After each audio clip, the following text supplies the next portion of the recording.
Hello बच्चों, नमस्कार। Global academy के इस यूट्यूब चैनल पर आपका हार्दिक स्वागत है। पिछली वाली क्लास में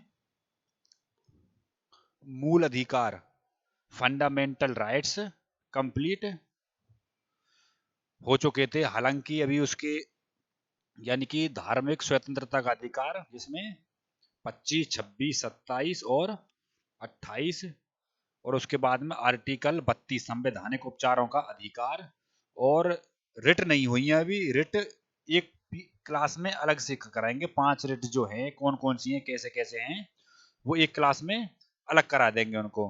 अब उसके बाद में 32 तक हो चुके। आर्टिकल 33, 34, 35 ये जब हो जाएंगे, इसके बाद में भाग 4 चलेगा। आर्टिकल यानी कि अनुच्छेद 36 से 51 तक भाग 4 राज्य के नीति निदेशक तत्व, DPSP directive principles of state policy, article 36 से 51 तक, और ये आयरलैंड के संविधान से लिए गए हैं। तो आज करेंगे आर्टिकल नंबर 33 की बात। 32 तक हो चुके हैं। आर्टिकल 33।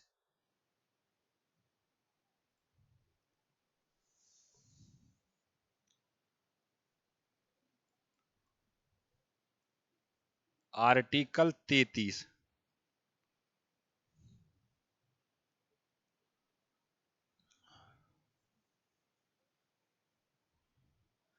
क्या होता, पहले लिख देते हैं, उसके बाद में समझा देंगे। आर्टिकल 33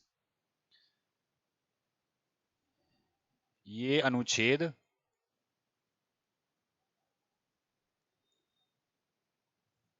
ये अनुच्छेद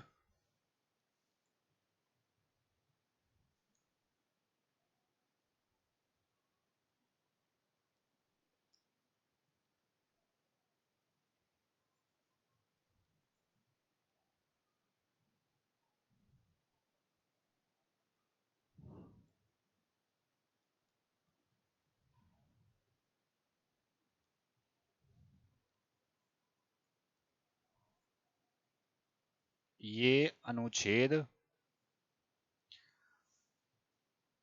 सुरक्षा बलों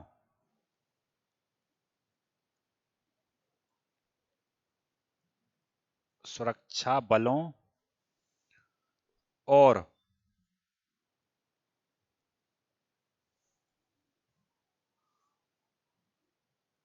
सूचना ब्यूरो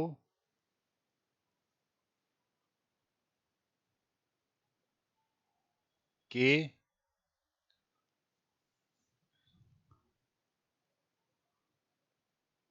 लोगों का मूल अधिकारों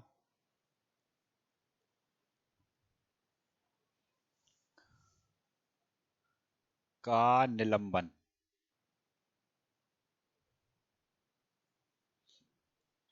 अभी लिख देते हैं कौन कौन सी इसमें इंपॉर्टेंट बात है। एक तो सुरक्षा बल, यानी कि जो हमारी सेना में है, या सेना के जो लोग हैं, अब वो कोई सी भी हो सकती है। और सूचना ब्यूरो, इंफॉर्मेशन ब्यूरो, इंफॉर्मेशन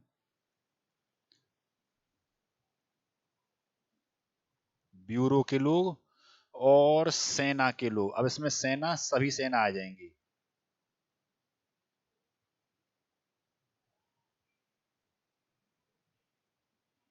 सब आ जाएंगे इसमें।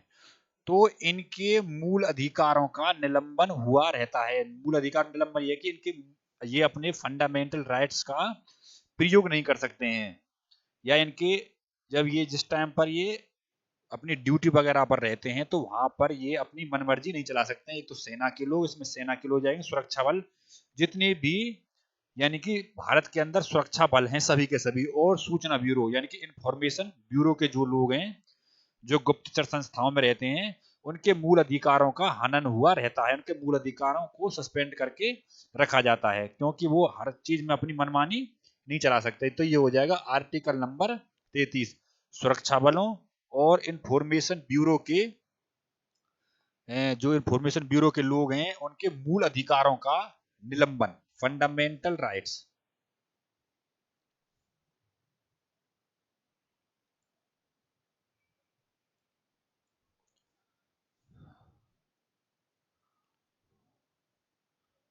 फंडामेंटल राइट्स, ये हो जाएगा आर्टिकल नंबर 33, आर्टिकल नंबर 34।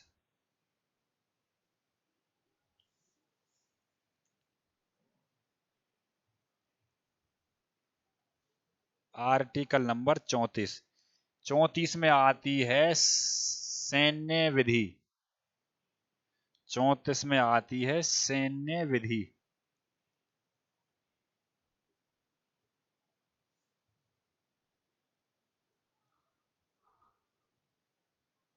सैन्य विधि,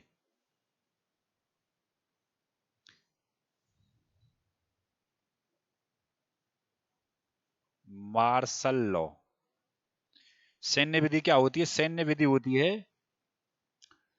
जब जनता का शासन सरकार के हाथों से निकल करके सेना के हाथ में चला जाता है। भाई ये कब कब संभव है कि जब भाई सरकार से, यानी कि जो केंद्र की सरकार है उससे शासन नहीं चलाया जा रहा है, या शासन चलाने में वो समक्ष नहीं है, या कुछ दिक्कत हो रही है, सरकार उससे चलाई नहीं जा रही है, तो उस केस में देश को चलाने का जो फिर वो हक होगा वो किसके पास होगा? वो होगा सेना के पास। फिर सेना उसको अपने हिसाब से चलाएगी, उसको बोलती है मार्शल लॉ, सैन्य विधि। ये हो जाएगा आर्टिकल नंबर 34। इसमें आप ऐसे लिख सकते हैं, जब जब सरकार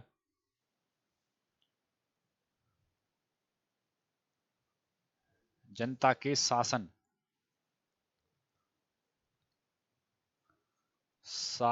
को चलाने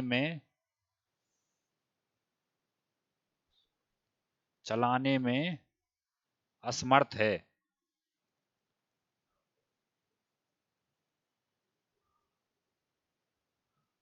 या चलाया नहीं जा रहा है,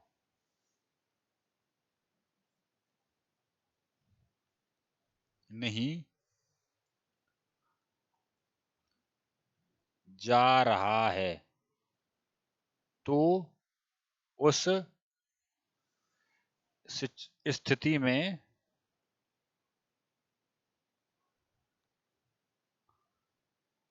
सेना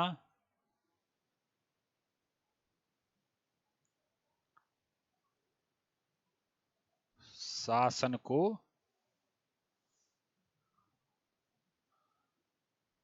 चलाएगी। ये होता है आर्टिकल नंबर 34, मार्शल लॉ। कौन सी है ये? मार्शल लॉ, सैन्य विधि, आर्टिकल नंबर 34। और 33 कौन सा है? सुरक्षा बलों और सूचना ब्यूरो के लोगों का मूल अधिकारों का निलंबन, यानी कि उनके मूल अधिकारों का हनन हुआ रहता है। Article number 35।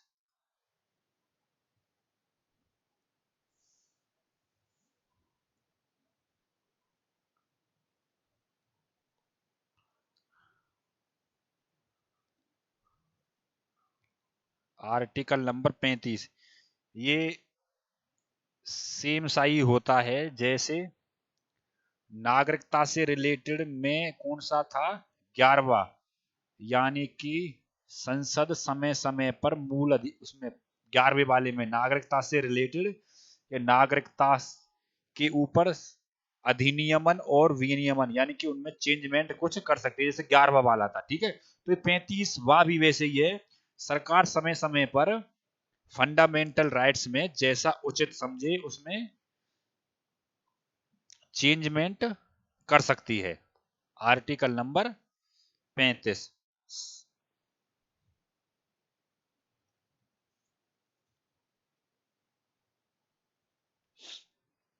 इसमें आप लिखेंगे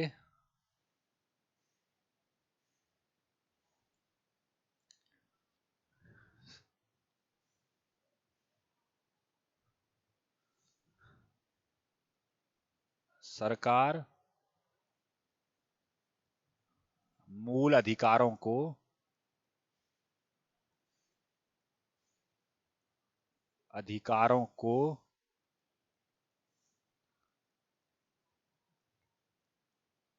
सशक्त बनाने के लिए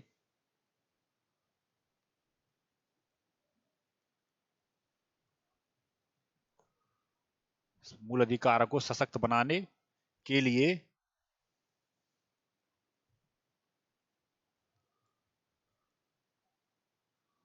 समय समय पर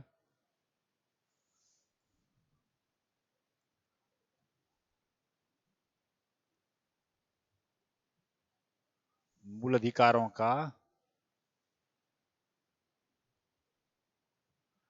विनियमन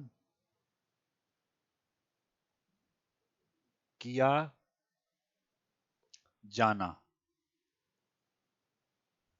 विनियमन का मतलब होता है कि बदलाव, एक तरीके से बदलाव।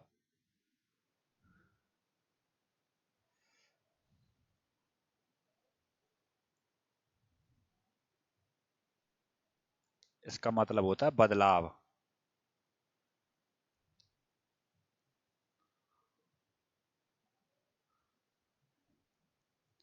सरकार जैसा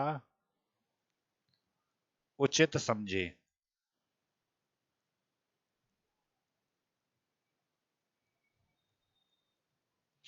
ये हो जाएगा तुम्हारे 33, 34 और 35।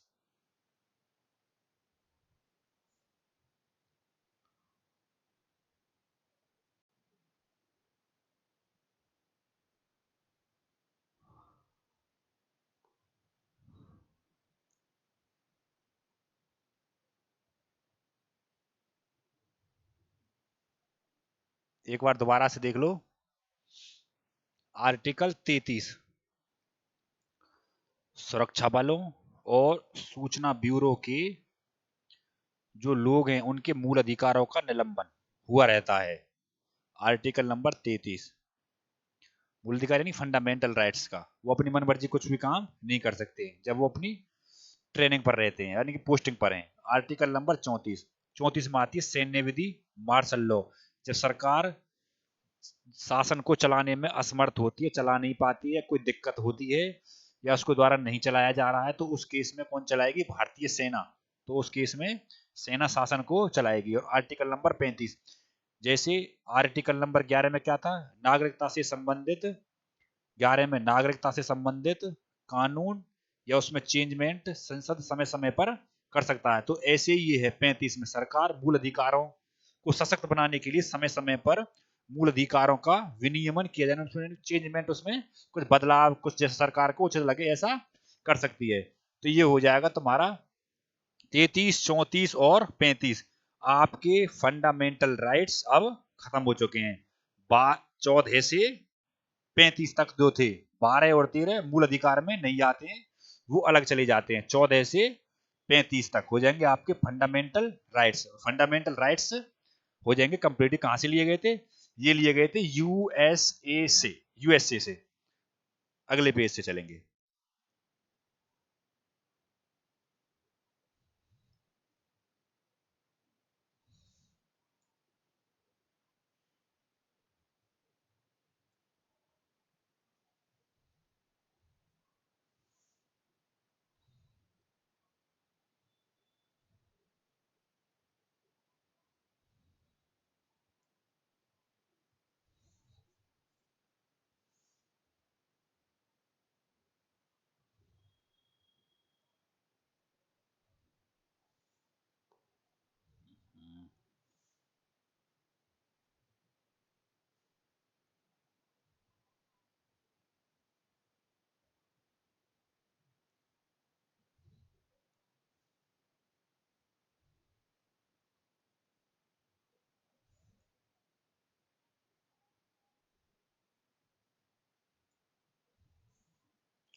अब चलेंगे आपके राज्य के नीति निदेशक तत्व।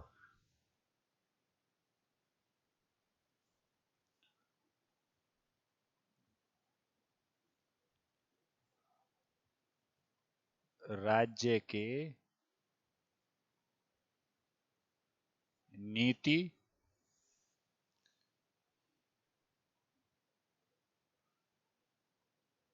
निदेशक तत्व। राज्य के नीति निदेशक तत्व।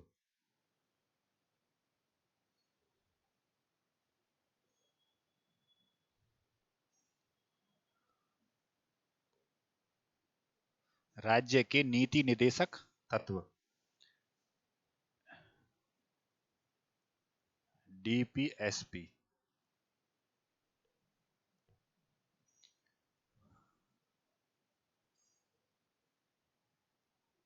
Directive principle of state policy. Directive principle of state policy.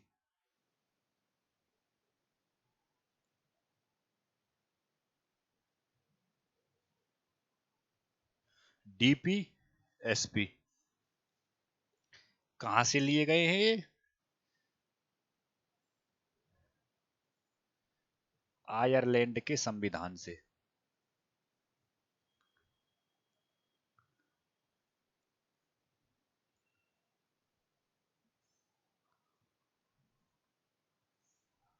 Ireland के संविधान से। 36 से 51 तक ये चलते हैं।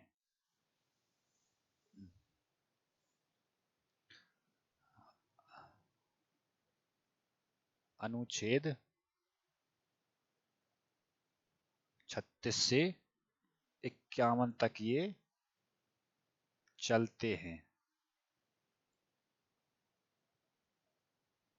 36 से 51 तक। और आयरलैंड से ये लिए गए हैं। खास बात ये है कि इनकी नोट करके लिखना पहले। नोट दो बातें। डीपीएसपी डीपीएसपी कोर्ट से।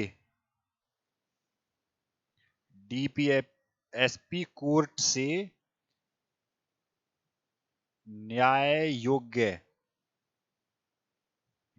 योग्य नहीं होते हैं।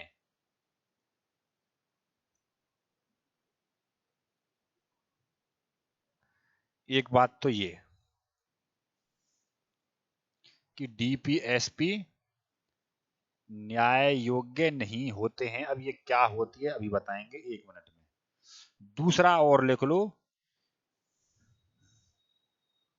फंडामेंटल राइट्स के बारे में। मूल अधिकार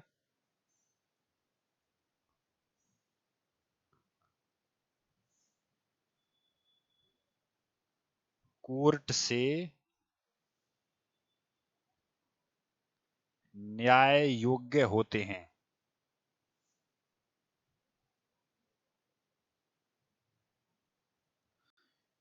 न्याय योग्य होते हैं। अच्छा, एक बात ये हो जाएगी कि मूल अधिकार कोर्ट से न्याय योग्य होते हैं और डीपीएसपी कोर्ट से न्याय योग्य नहीं होते। इनका मतलब क्या है? मतलब इनका ये है कि जब मूल अधिकारों का हनन होता है किसी के द्वारा, अब वो सरकार के द्वारा किया जा रहा हो या कैसे भी किया जा रहा हो, किसी विधेयक से या कैसे भी, अगर हमारे मूल अधिकारों का हनन होता है तो हम अपने मूल अधिकारों के हनन को रोकने के लिए जो कोर्ट में रिट वगैरह लगा सकते हैं। हाई कोर्ट में भी, सुप्रीम कोर्ट में भी रिट लगा करके मूल अधिकारों के हनन को हम रोक सकते हैं। लेकिन डीपीएसपी के केस में ऐसा हम नहीं कर सकते। क्यों? क्योंकि डीपीएसपी मूल अधिकार नहीं है। डीपीएसपी जो होते हैं, आप इसमें लिखना कि ये होती क्या, पहले तो यही चीज पता पड़े। ये डीपीएसपी क्या चीज है। देखो, डीपीएसपी का मतलब है सरकार के द्वारा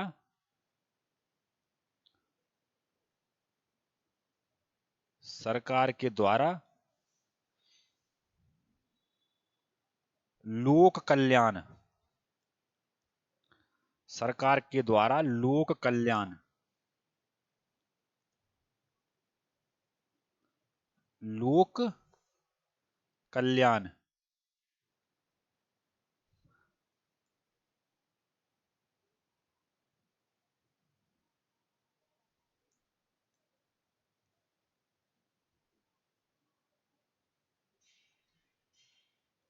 सरकार के द्वारा लोक कल्याण की योजना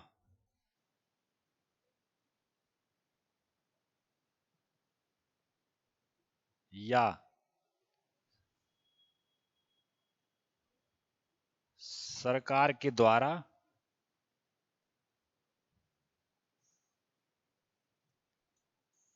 विकास करना, योजना चलाना,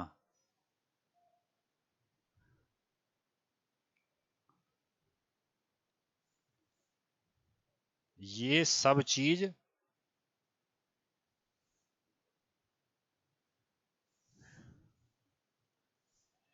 डीपीएसपी के तहत आएंगे।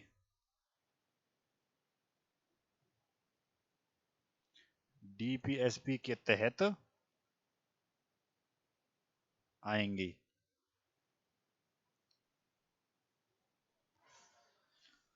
है ना? आई बात समझ में? मूल अधिकारों के या मूल अधिकारों का जब हनन होता है तो उसके लिए हम कोर्ट में रिट वगैरह लगा सकते हैं, हाई कोर्ट में भी, सुप्रीम कोर्ट में। सुप्रीम कोर्ट में आर्टिकल 32 के तहत, हाई कोर्ट में आर्टिकल 226 के तहत। लेकिन डीपीएसपी का मतलब होता है कि सरकार के द्वारा अपने राज्य में ज्यादा से ज्यादा विकास करना, लोक कल्याण की चीजें देना या लोक कल्याण से रिलेटेड योजना चलाना। तो ये जो सब चीज आएंगी इनका मतलब होता है राज्य के नीति निर्देशक तत्व, यानी कि राज्य के नीति के लिए कौन कौन से तत्व इंपोर्टेंट हैं। यानी कि अब इसमें समाज कल्याण से रिलेटेड सब चीजें इसी में आ जाएंगी कि कितना विकास होना है। सरकार के द्वारा जितना भी जन कल्याण हो जाए वो कम रहेगा, तो जन कल्याण होता है किसमें आएगा, ये होता है डीपीएसपी में। अब आप ये जो डीपीएसपी होते हैं ये न्याय योग्य नहीं होते। क्यों? इसीलिए नहीं होते क्योंकि इनके लिए हम सुप्रीम कोर्ट में रिट वगैरह नहीं लगा सकते। कि आप सुप्रीम कोर्ट में इस चीज के लिए रिट लगाएंगे कि हमारे हमको ये योजना नहीं मिल रही है सरकार के द्वारा, या हमको ये योजना नहीं मिल रही है सरकार के द्वारा, तो आप ऐसे केस में सरकार उसमें सुप्रीम कोर्ट में या हाई कोर्ट में रिट नहीं लगा सकते हैं। तो इसीलिए मूल अधिकार न्याय योग्य हैं और डीपीएसपी न्याय योग्य नहीं है। जो हमारा आर्टिकल 37 यही बताता है कि राज्य जो मूल अधिकार होते हैं वो हमारे न्याय योग्य होते हैं, जस्टिसिएबल होते हैं, उनको न्याय मिल जाता है, उनके हनन को सुप्रीम कोर्ट के द्वारा, हाई कोर्ट के द्वारा रोका जा सकता है। लेकिन डीपीएसपी को कोर्ट से न्याय नहीं मिलेगा। क्यों? क्योंकि वो सरकार के द्वारा लोक कल्याणकारी चीजें हैं। तो ये हो जाएगा हमारा डीपीएसपी के बारे में जो इंफॉर्मेशन है कि ये क्या होता है, ये कैसे होता है? ये सब चीजें, है ना? ये हो जाएगा आपका एक पूरा ओवरव्यू, है ना?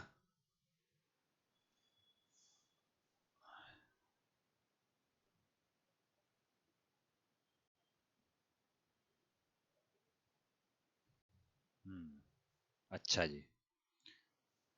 आई भाई साहब इतनी बात समझ में? राज्य के नीति निदेशक तत्व, DPSP, directive directive principle of state policy 36 से 51 तक चलेंगे। डीपीएसपी कोर्ट से न्याय योग्य नहीं होते हैं, जस्टिसिएबल, जस्टिसिएबल,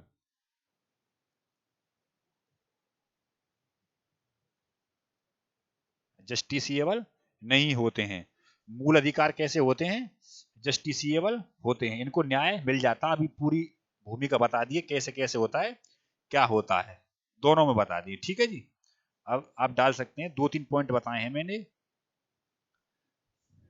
पहला पॉइंट तो ये एक, दूसरा पॉइंट ये दो, तीसरा ये आयरलैंड के संविधान से ली गई है तीन, है ना जी।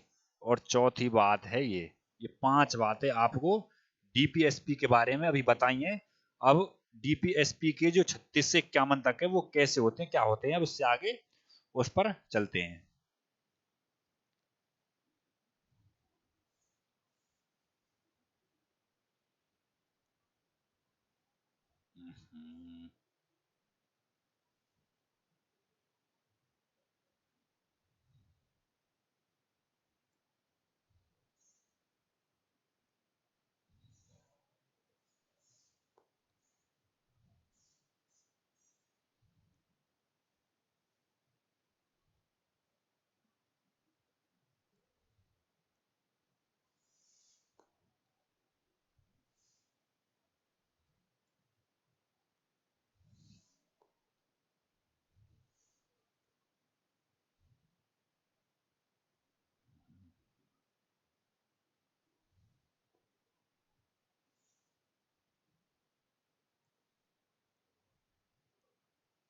ठीक है जी।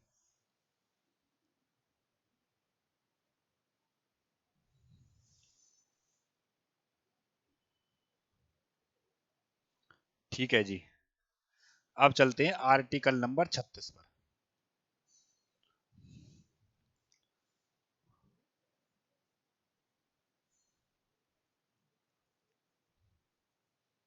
36 आर्टिकल, हालांकि ये बता ही दिया है 36 क्या होता है। 36 और आर्टिकल 12, आर्टिकल नंबर 36 और आर्टिकल नंबर 12 दोनों की दोनों राज्य की परिभाषा को डिफाइन करते हैं, यानी कि राज्य की क्या परिभाषा है वो मैंने आर्टिकल नंबर उसमें 12 में बता दिए। तो जो आर्टिकल नंबर 12 की परिभाषा है वही आर्टिकल नंबर 36 रहेगा। यानी कि आप इसमें ऐसा मान सकते हैं कि जब तक सरकार आर्टिकल 12 में चेंजमेंट नहीं करेगी, यानी कि जब तक आर्टिकल 12 में चेंजमेंट नहीं करेगी तो आर्टिकल 36 भी सेम रहेगा। जो आर्टिकल 12 है वही आर्टिकल नंबर 36 रहेगा। तो इसमें आप ऐसे लिख सकते हैं,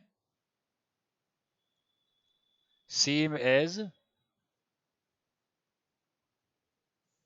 आर्टिकल 12। आर्टिकल 12 में क्या है, राज्य की परिभाषा, और 36 में क्या है, राज्य की परिभाषा। जब तक सरकार आर्टिकल 12 में चेंजमेंट नहीं करेगी, जब तक आर्टिकल 12 में परिवर्तन नहीं होगा, परिवर्तन नहीं होगा,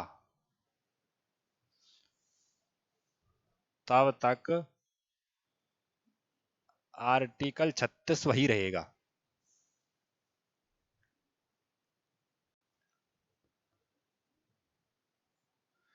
जब तक आर्टिकल 36 वही रहेगा। तो क्या होती है राज्य की परिभाषा? राज्य की परिभाषा होती है, यानी कि राज्य कैसे बनता है या राज्य की जो तत्व क्या होने चाहिए। जैसे सेंटर के लेवल पर देखेंगे तो जो क्या आएगा उसमें, कार्यपालिका आएगी, विधानमंडल आएगा। सेंटर के लेवल पर देखेंगे तो कार्यपालिका आएगी, विधानमंडल आएगा, और जितने भी सरकारी संस्था हैं सब उसी में आ जाएंगी, सरकारी पदाधिकारी आ जाएंगे, मुख्य पदाधिकारी आ जाएंगे। तो इन सब से मिलकर के राज्य का निर्माण होता है, और सरकारी कंपनी, सरकारी संस्था कुछ भी है वो सब इसी में आ जाएगी। एक बार पूछा गया था क्वेश्चन की, कोई भी सरकारी कंपनी जिसमें लोगों का शेयर 51% है तो वो कौन से आर्टिकल में पहुंचेगी, तो आर्टिकल नंबर 12 में वो पहुंचेगी। सरकार सॉरी, वो आर्टिकल 12 में क्या आती है, राज्य की परिभाषा। 36 में क्या आती है, राज्य की परिभाषा। ठीक है जी। आर्टिकल नंबर 37,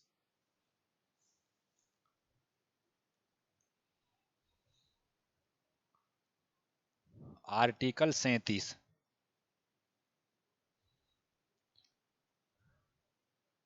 अभी बताया है। आर्टिकल नंबर 37 खूब अच्छे तरीके से। आर्टिकल नंबर 37 क्या कहता है? आर्टिकल नंबर 37 ये बताता है कि जो हमारे मूल अधिकार है, फंडामेंटल राइट्स, उनको कोर्ट से न्याय मिल जाता है, रिट के थ्रू। लेकिन डीपीएसपी के केस में, राज्य के नीति निदेशक तत्व के मामले में, इनको कोर्ट से न्याय नहीं मिल पाता है। वो क्यों नहीं मिलता है, अभी मैंने वो आपको बता दी है। दोनों को, क्योंकि वो डीपीएसपी क्या होते हैं, डीपीएसपी होते हैं सरकार की जन कल्याणकारी योजना, यानी कि सरकार के द्वारा कितना भी कल्याण लोगों के लिए किया जा सकता है। लेकिन फंडामेंटल राइट्स क्या होते हैं, वो मूल अधिकार होते हैं, उनको कोर्ट से न्याय मिल जाता है, इनको नहीं मिलता। तो यही बात है आर्टिकल नंबर 37 में। इसमें लिखेंगे सरकार के द्वारा, सॉरी सरकार नहीं, मूल अधिकार, मूल अधिकारों को, मूल अधिकारों को कोर्ट से न्यायोचित होते हैं। मूल अधिकार कोर्ट से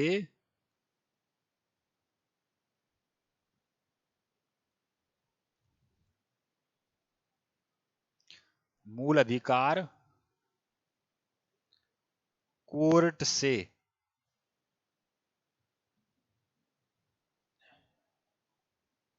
न्यायोचित होते हैं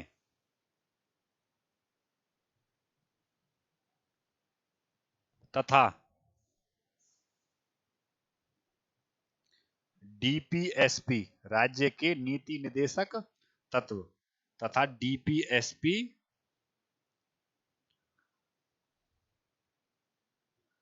तथा डीपीएसपी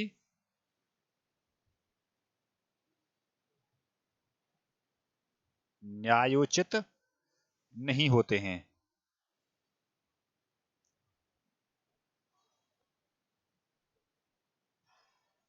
तथा डीपीएसपी न्यायोचित नहीं होते हैं। ये हो जाएगा आर्टिकल नंबर 37-36 में राज्य की परिभाषा। 37 में मूल अधिकार जस्टिसिएबल होते हैं और डीपीएसपी नॉन जस्टिसिएबल होते हैं, कोर्ट से उनको राहत नहीं मिल पाती है। क्यों नहीं मिल पाती है अभी बता दिया मैंने, ठीक है जी। अब आर्टिकल नंबर 38,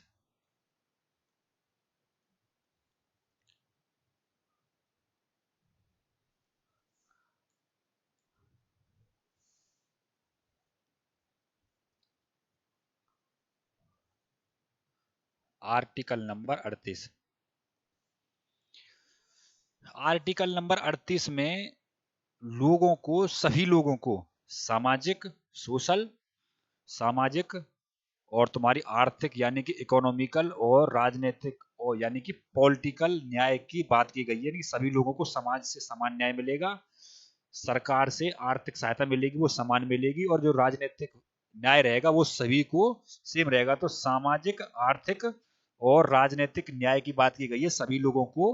वो आर्टिकल नंबर 38 सिंपल आर्टिकल है। 38 में इतना कोई समझने वाला भी नहीं है। 39 थोड़ा सा समझने वाला है, उसमें थोड़ा जो ज्यादा वो किया कर रखा है, ए बी सी करके जो उसमें ज्यादा वो दे रखे हैं पॉइंट वगैरह, उनमें थोड़ा कंफ्यूजन होता है। लेकिन 38 आसान है। इसमें सभी लोगों को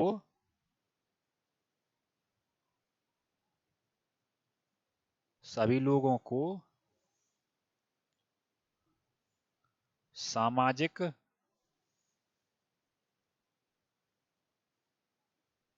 आर्थिक,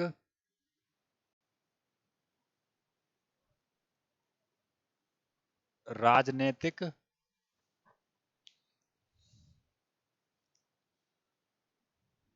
न्याय की बात की गई है।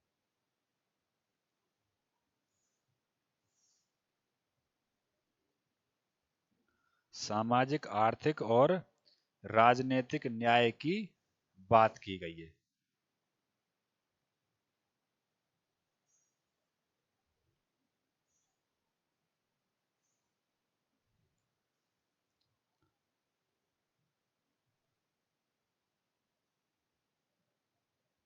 ठीक है जी। सामाजिक, आर्थिक और राजनीतिक न्याय की बात की गई है इसमें।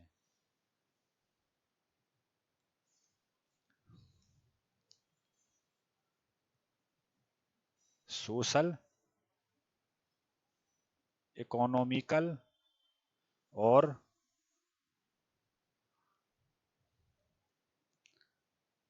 पॉलिटिकल जस्टिस की बात की गई है।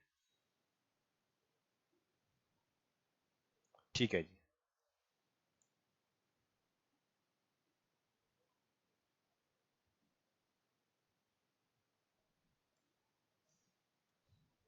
आर्टिकल नंबर 38, आर्टिकल नंबर 39,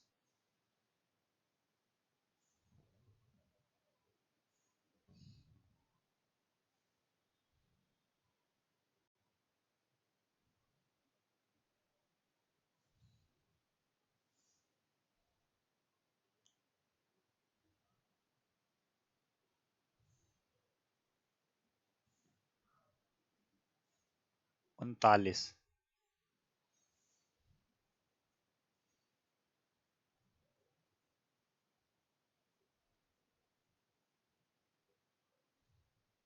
देखो आर्टिकल नंबर 39 में आपको एक बात ध्यान देनी है, जो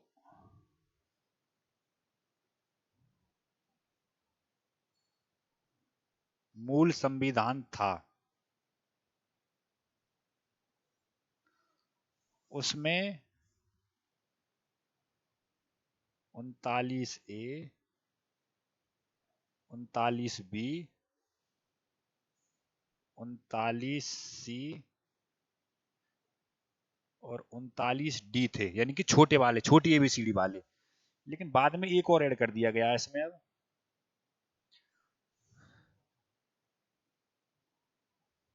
अब वो 39A, यानी कि वो आपको बड़े में मिलेगा। ठीक है जी, वो पहले थे, ये अब ये है कौन सा, ये क्या है और ये कौन से हैं, दोनों के दोनों अभी बताएंगे इसके बारे में। 39A, B, C और D। तो अब देखते हैं सबसे पहले 39 का A।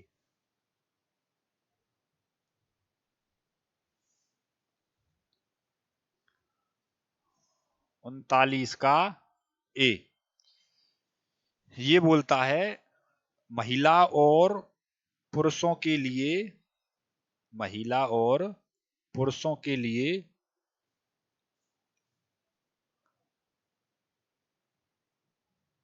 नहीं, ऐसे मत लिखो,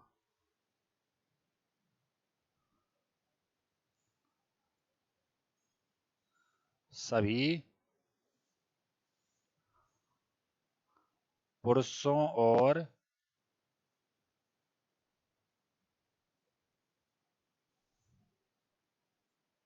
महिलाओं के लिए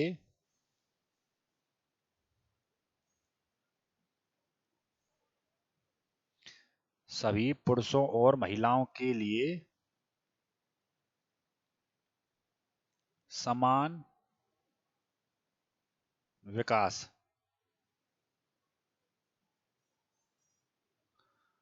सभी पुरुषों और महिलाओं के लिए समान विकास, सभी पुरुषों और महिलाओं के लिए समान विकास, समान विकास।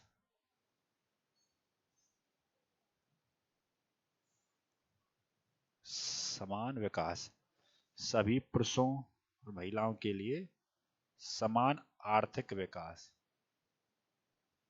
ये हो जाएगा। ठीक है जी,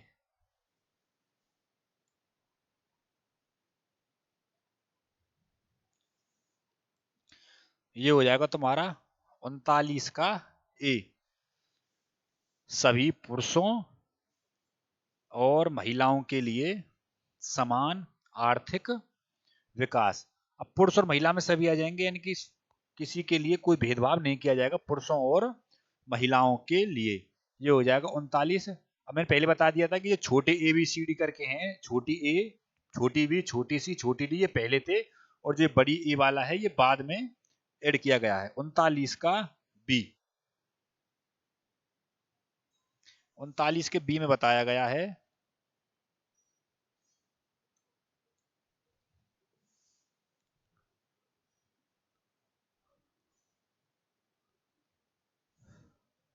सरकार के संसाधनों पर, सरकार के नहीं यानी संसाधनों पर, संसाधनों पर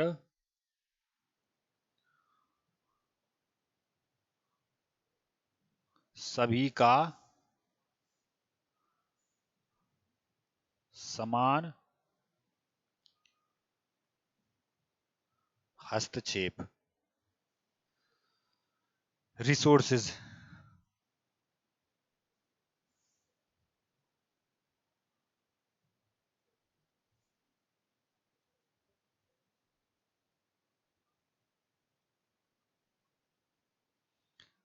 रिसोर्स पर समान हस्तक्षेप, या आप ऐसे लिख सकते हो समान वितरण, समान हस्तक्षेप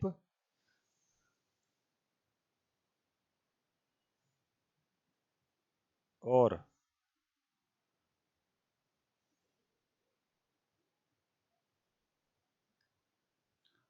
समान वितरण,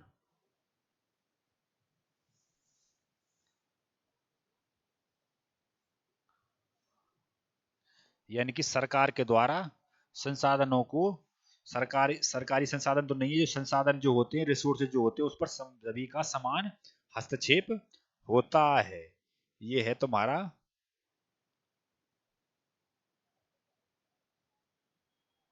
ठीक है जी, 39 का बी, 39 का सी।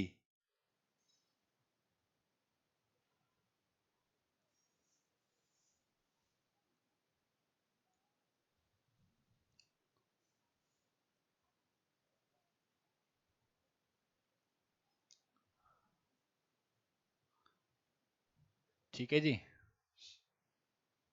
39 का डी, ये आपको छोड़ देना है, ये इंपोर्टेंट नहीं है इतना। 39 का डी, ये सबसे ज्यादा भी पूछा गया, सबसे इंपोर्टेंट भी है, ठीक है जी। 39 का डी सबसे ज्यादा पूछा गया, सबसे इंपोर्टेंट भी है। ये है तुम्हारा, समान पोस्ट के लिए समान वेतन, महिला और पुरुषों में समान पोस्ट, यानी कि समान काम के लिए समान वेतन, सेम पोस्ट सेम वर्क, चाहे वो पुरुष हो या महिला हो, अगर वो काम वो कर रहा है तो वो काम वो कर रहा है, तो दोनों के लिए सेम वेतन रहेगा। ये कौन सा है? 39 का डी, समान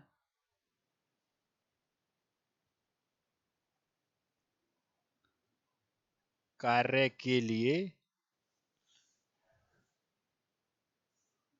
समान वेतन, सेम वर्क सेम सैलरी, समान काम के लिए समान कार्य के लिए समान वेतन, यानी same work same salary. Post wise की बात की गई है, यानी समान कार्य यानी कि पोस्ट की बात की गई है, जैसा काम वो ऐसा ही काम वे, कार्य मतलब कि वर्क। और ऐसे लिख सकते हैं, और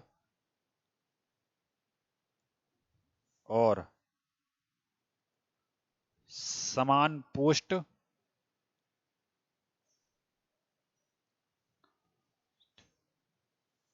के लिए समान वेतन, जैसे एक महिला कांस्टेबल है, एक पुरुष कांस्टेबल है, तो दोनों के लिए एक ही कार्य है, तो समान वेतन रहेगा। ये हो जाएंगे 39, ए बी सी और डी। सी हमने किया नहीं है, इंपोर्टेंट नहीं है इतना।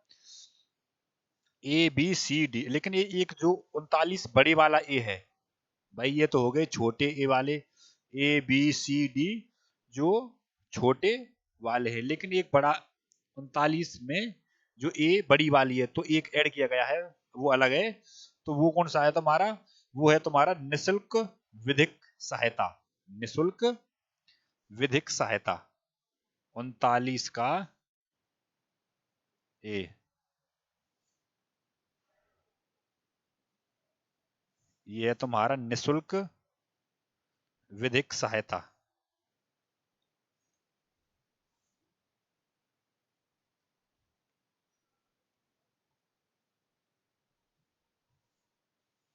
निशुल्क विधिक सहायता,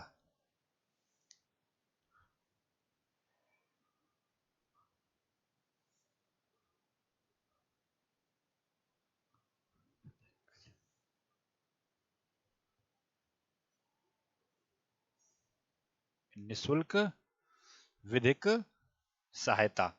ये हो जाएगा आपका 39 अब पूरा, छोटे ए बी सी डी जो थे वो भी, और जो बड़ी वाला 39 ए जो अलग है वो भी करा दिया, ठीक है जी।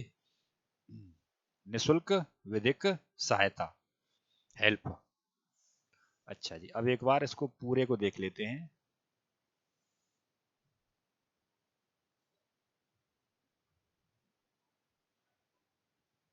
देखो एक ये और है, ये तो ए बी सी डी में आ गया,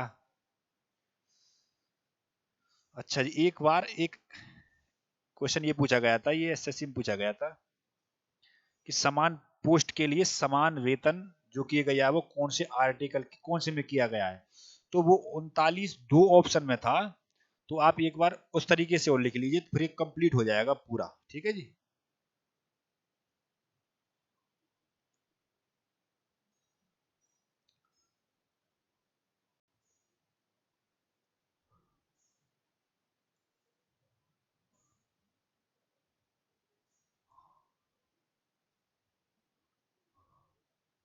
ठीक है जी, यहीं से करेंगे।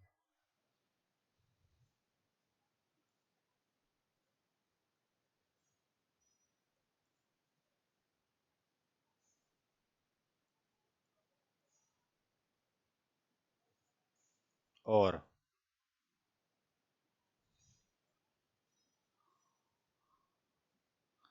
समान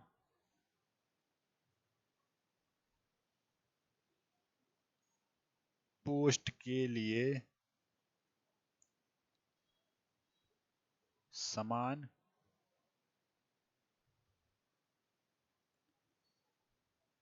वेतन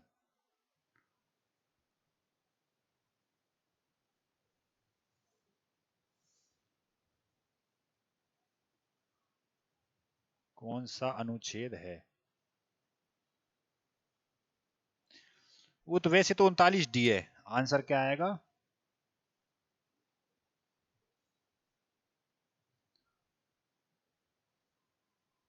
39 डी या फिर 39 2।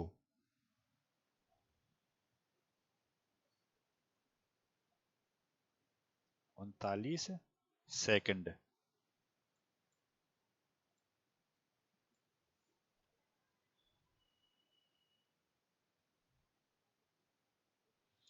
ठीक है जी, ये हो जाएगा आपका आर्टिकल नंबर कंप्लीट अब। ठीक है जी।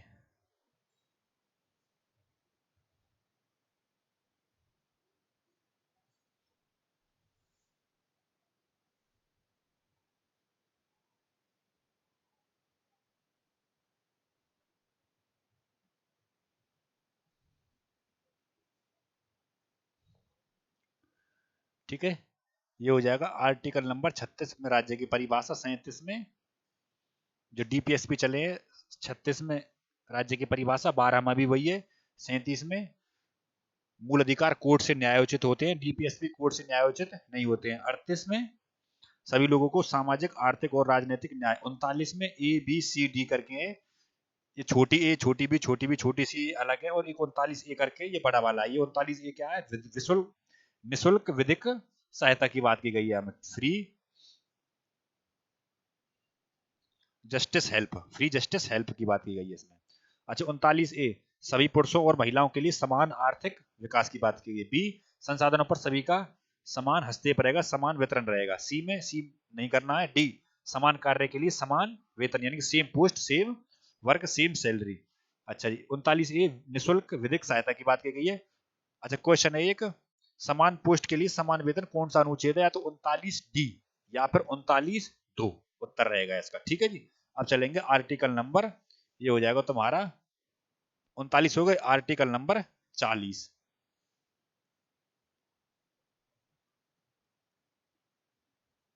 आर्टिकल नंबर 40, ग्राम पंचायतों का संगठन। ग्राम पंचायतों का संगठन।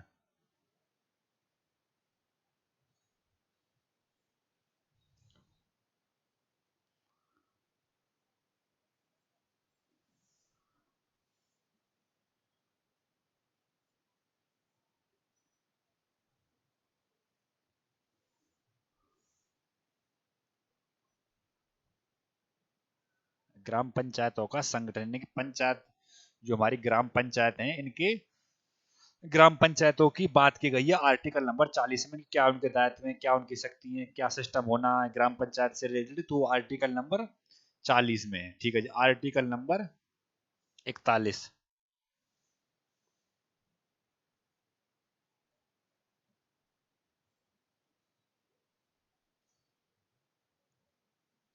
41। ये इंपोर्टेंट है। Article number 41।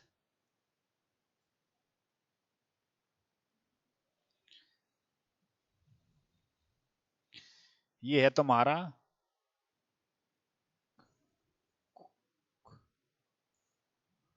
कुछ दशाओं में, कुछ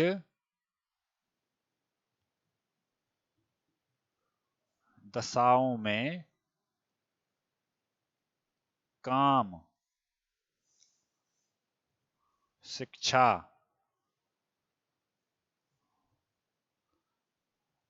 और लोक सहायता।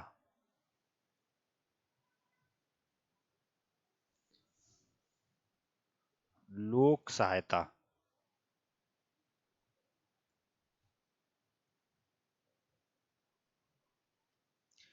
वर्क एजुकेशन,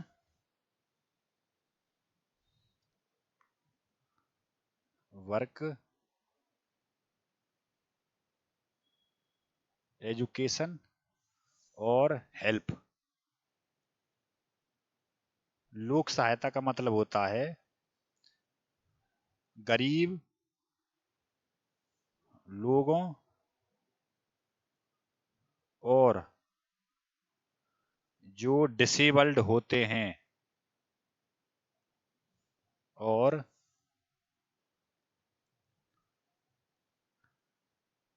डिसेबल्ड को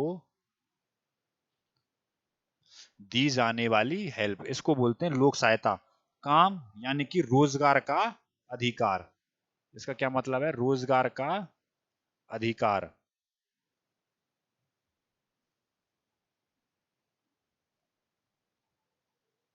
ठीक है जी।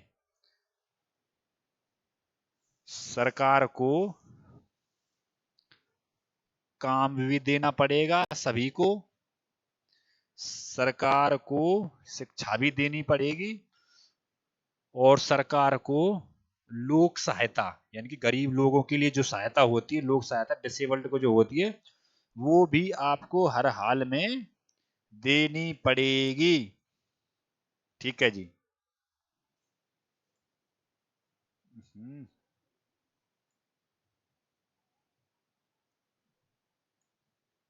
वर्क।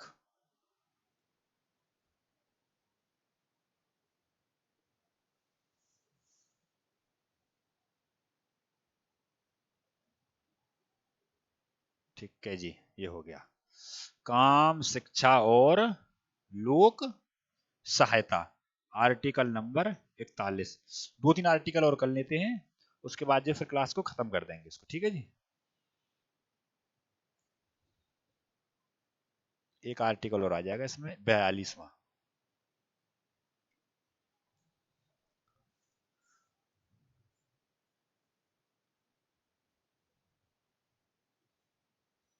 42।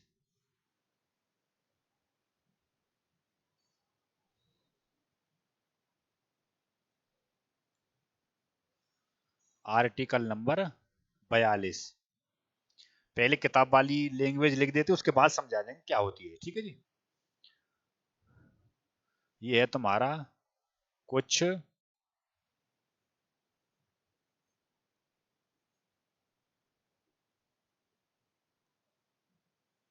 न्यायोचित दशा में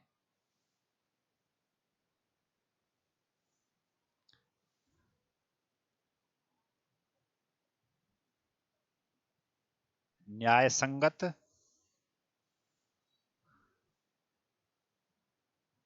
काम और प्रसूति सहायता।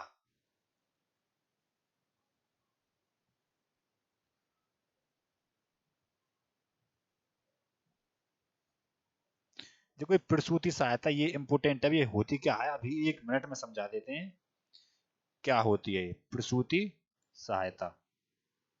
दो चीज इंपोर्टेंट है, एक तो प्रसूति सहायता और न्याय संगत काम।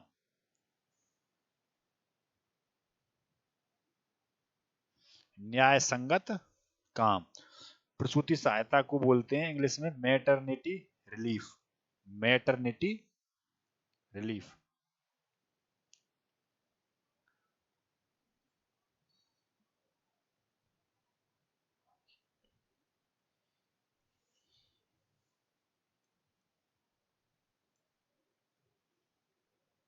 Maternity relief.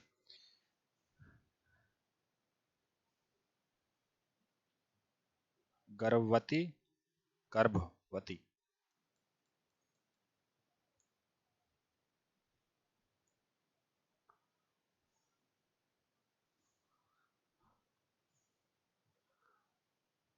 महिलाओं के लिए राहत।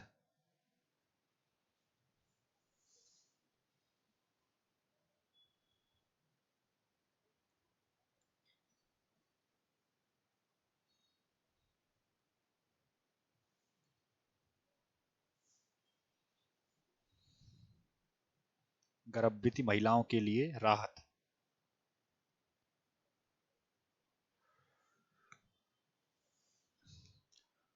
देखो आर्टिकल नंबर 41, इसमें दो बात बताई गई, एक तो न्याय संगत काम और दूसरा है प्रसूति सहायता, मैटरनिटी रिलीफ, गर्भवती महिलाओं को राहत। देखो न्यायोचित या न्याय संगत का मतलब होता है कि आर्टिकल 41 में क्या है, रोजगार का अधिकार जो बताया था, काम, शिक्षा और लोक सहायता। आप किसी को रोजगार दे रहे हैं भाई, आप किसी को रोजगार दे रहे हैं, अब वो रोजगार कैसा होना चाहिए, वो न्याय संगत होना चाहिए। भाई आपने किसी को रोजगार तो दे दिया, मैं रोजगार दे दिया, मान लो कि आपको किसी व्यक्ति को दे दिया काम, वही टावर होते हैं टावर, और टावर पर दे दिया, और टावर के ऊपर जो होते हैं ना बिजली वाले खंबे, उन पर जो आपने तार लगाने का काम दे दिया उसको, भैया वो तार लगाने का काम आपने दे दिया, बाकी लोगों को दे रखा है नीचे, और वो गिर जाएगा और मर जाएगा। तो काम कैसा होना चाहिए, तो उसको दिक्कत हो जाएगी, पर काम कैसा होना चाहिए, न्याय संगत होना चाहिए, जैसे सभी पे काम करवा रहे हैं ऐसा ही उसको काम देना पड़ेगा। ये तो हो जाएगा न्याय संगत काम, यानी कि सभी के लिए जो काम है वो जैसा सबको मिल रहा है ऐसा ही मिलना चाहिए। दूसरा है जो इम्पोर्टेंट है, जो इसी के लिए ये आर्टिकल 42 है, प्रसूति सहायता, मैटरनिटी रिलीफ, यानी कि जो गर्भवती महिलाएं हैं उनके लिए सरकार को ज्यादा ध्यान रखने की जरूरत है। मैटरनिटी रिलीफ में उसको रिलैक्स की बात बताई गई है। जैसे एक इसके एग्जाम्पल में आती हैं, आपको वाकिफ है इसके एग्जाम्पल में, जैसे डिलीवरी के समय बच्चे होने पर,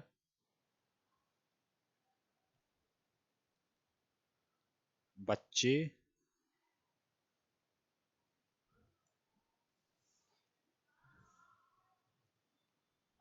होने पर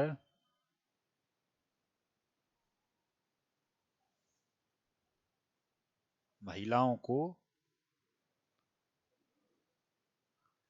6,000 रुपए की राशि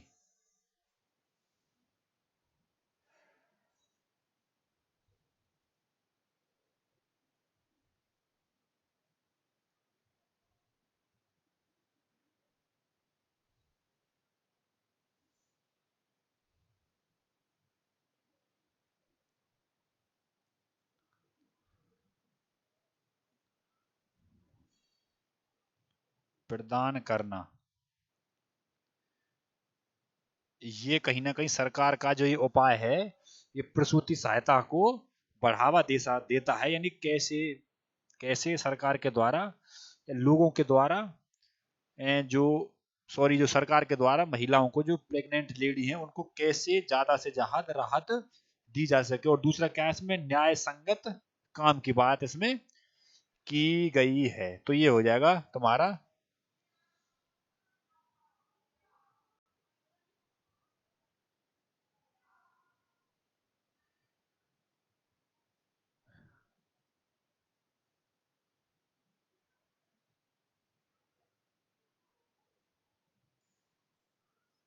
40, 41 और 42। ठीक है, अब इसके बाद अब जो क्लास कल करेंगे, वीडियो अच्छी लगे तो लाइक शेयर एंड चैनल को सब्सक्राइब जरूर करें। धन्यवाद।